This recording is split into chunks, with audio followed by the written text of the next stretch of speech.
So just a beginner who knows how to climb. Yes. Yeah. You don't need to do a straddle. We do a move that usually the entry is straddle, but we show you a beginner way to do it so you don't have to straddle. Yeah. So if you're new to this channel, welcome. On this channel, we break down different routines for aerial silks, hammock, hoop, and pole. So if that's something you're interested in, be sure to subscribe to our channel and become part of our family. Yes, and if you find this video helpful and you give the routine a try, remember to leave us a like before you go, and comment below to let us know if you found it helpful, what you would like us to add or remove, so that we can continue to making content that is helpful to you at home. Yeah, and of course when you're practicing at home, it's very important to pay attention to safety. So we're just gonna do a quick safety check. Make sure that you have your crash mat, that is super important. Make sure you check all your equipment to make sure it's okay beforehand.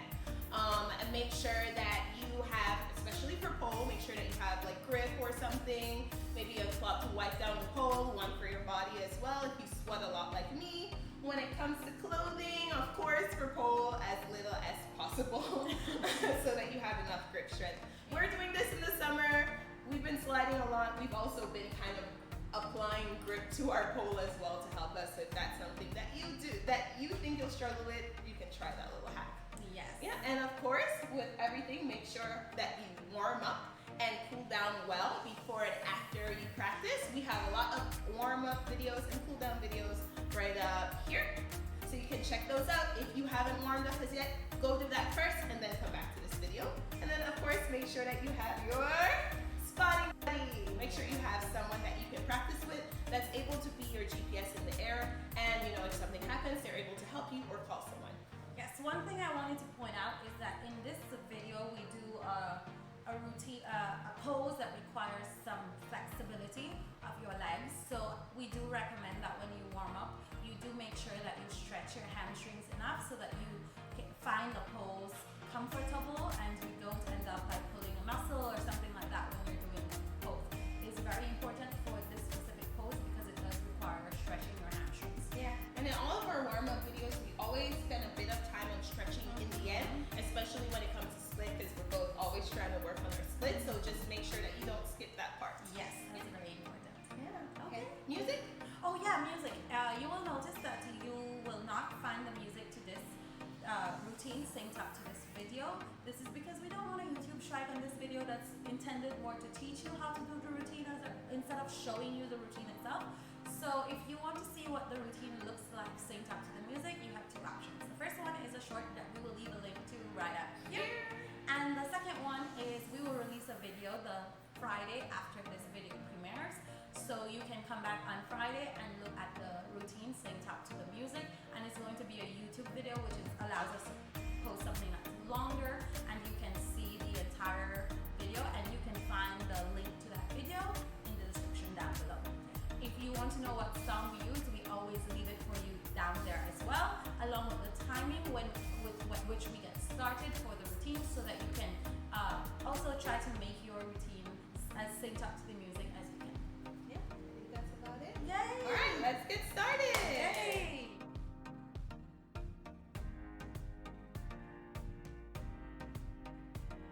Hi guys, it is a sunny and hot day in Taipei. We're practicing pole and that AC is pumping because we keep sliding off the pole.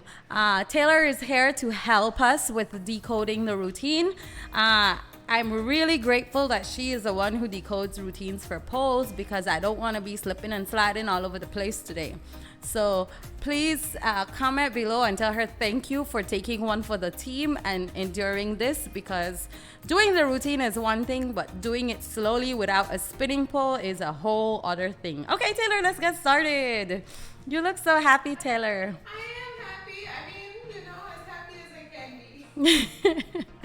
Okay, so we start this routine with your right hand in bracket grip and your left hand holds high above the right hand, and you will use your left leg to pivot off the ground and your right leg to spin backwards.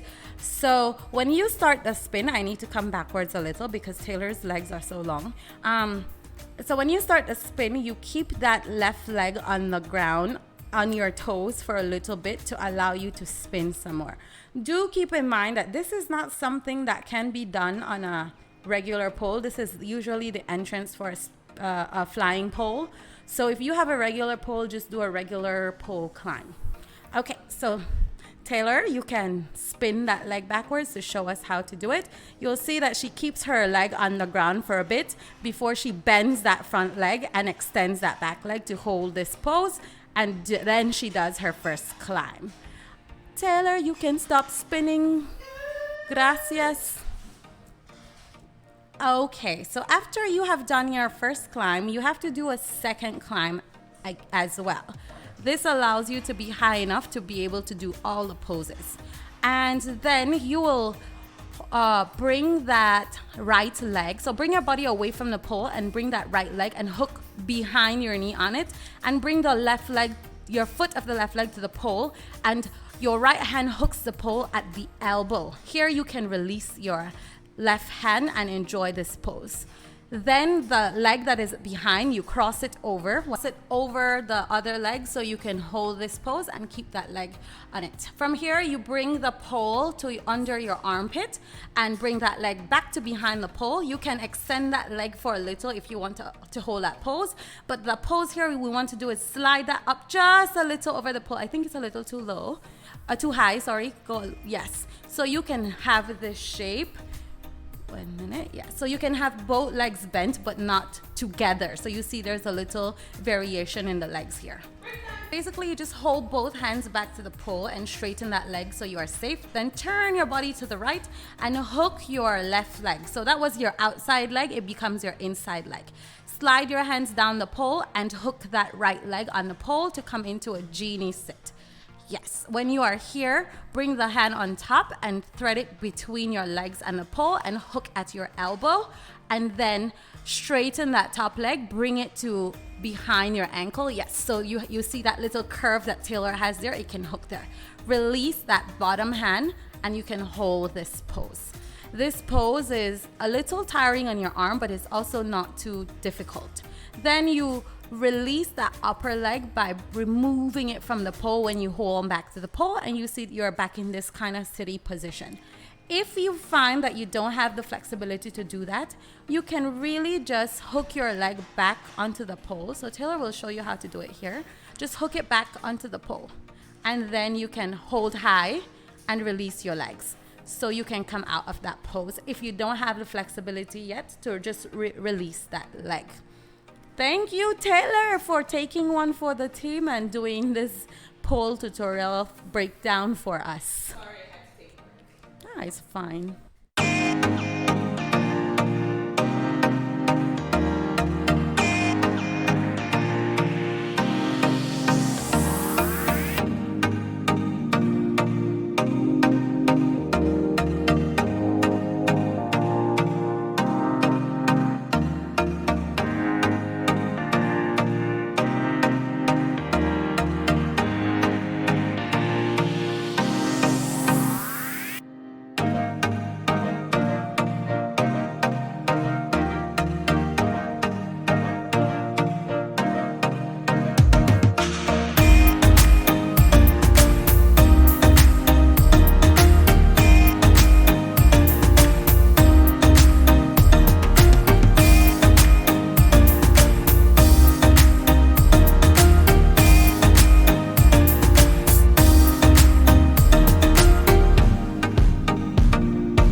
I love this one the most because there is no straddle involved. I'm not gonna lie. That's like, like for me, I've been trying to work on my straddle because recently I noticed that it's very sloppy and it's starting to transfer across all the apparatuses where I'm not bringing my hip up high enough. So I'm trying to be very intentional when I do them. So if I have to do it over and over, let's say I do everything right and my straddle is weird, that leaves me with a a dissatisfied feeling, and also like I think it looks bad, so I want to do it again. So I was happy to not have that to worry about this time. But I also noticed that your straddles on pole are on pole is getting better, you know. So even though it's not where you want it to be, because you've been working on it, which is what we should do when we're not really comfortable with something, you can see the improvement based on like say 2 months ago when you were not very conscious of it. Yeah, I hope so. I'm working really hard on that, so I hope that, you know, things are gonna start looking a bit cleaner, and it just shows that no matter where you are in your journey, there are always things that either maybe you will need to go back and clean up, or you might want to clean up in the future, so. Yeah, and I also think it shows how important it is to allow your body time to learn how to do a move properly before you just like force your body to do it, right? So you don't have to go back and feel like, oh my god, but this is something I should have learned a long time ago. So this is why be patient with your body, allow your body time to do the moves that you want to do, and focus on doing exercises away from the pole or the apparatuses that help you to build the strength to be able to do these poses, so that you don't feel like, oh, everything looks great, but that one pose that I keep forcing, you know. And this is also why we make these routines that are adjusted for different levels. So if there's something you're working on, you can always opt for going towards a routine that doesn't require so much of that move you're not very comfortable with as yet, so you can get some confidence, and then you can try the move again another time with a different routine. Yeah, for sure. And also the importance of like, don't try to cheat, you know, because I think that's definitely my thing that I can admit, like, you know, because my upper body is pretty strong, I tend to use that a lot and not use like, you know, my lower body as much.